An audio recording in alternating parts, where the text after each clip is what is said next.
Okay, this is going to be the first in the Pennsylvania history series, which I'm calling Pennstory. So this is Pennstory 1. We are going to go over uh, something that is well known if you are from the state of Pennsylvania, but it's not well known outside of the state, unless you're a real history nerd, though. Uh, this is going to be the walking purchase. Now, the picture that I have up here is a list of purchases that were purchased by Pennsylvania from 1682 up into the final purchase, which made the state what it is today in 1874. Uh, but I'm going to be talking about the 1737 purchase. Now, this walking purchase, as it was known, was after Penn's death.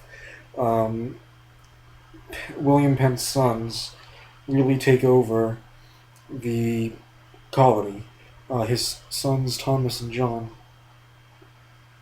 Now, what they did, how they got land in like the 1680s, was through negotiations with local native tribes. Penn would talk to them, maybe trade with them, or give them, you know, gold or something for them.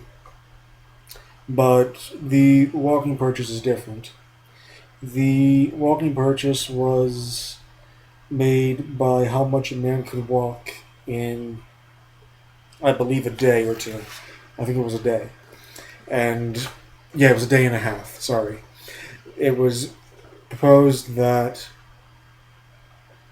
any additional land from the Lenape tribe in that region would be made up as far as a man could walk in a day and a half. Now, the Lenape agreed to this treaty that the Penns made, and the Penns kind of, unlike their father, well, maybe like their father, it's debated how William Penn was with the natives, but what Penn's sons did was basically they schemed their way through this walking purchase. They hired fast walkers. Um, some historians even debate if they were even walking. That some historians put it in quotes, quote, walkers, when in reality, some historians say that these walkers weren't really walking, they were actually running to see how much they can get done. So the walk began in the morning of September 19th, 1737, and it consisted of three walkers plus a sheriff. Um, it it was supposed to be walking, but the officials kind of lied and brought horses with them. So these, quote, walkers, unquote, were now on horseback. And as you know, back then, going on horseback, you could get a lot more land than if you were walking. So, anyway, the Delaware tribe did not cheat. They actually did walk. And, of course, being on horses, the Penn's uh, colonists, they won the land through the deal, basically stretching from the end of the 1682 purchase all the way up to like the north, almost northern end. So what is this with the what is significant about the walking purchase? Well, it basically shows the breakdown of the settlers and Native American relationship after Penn's death.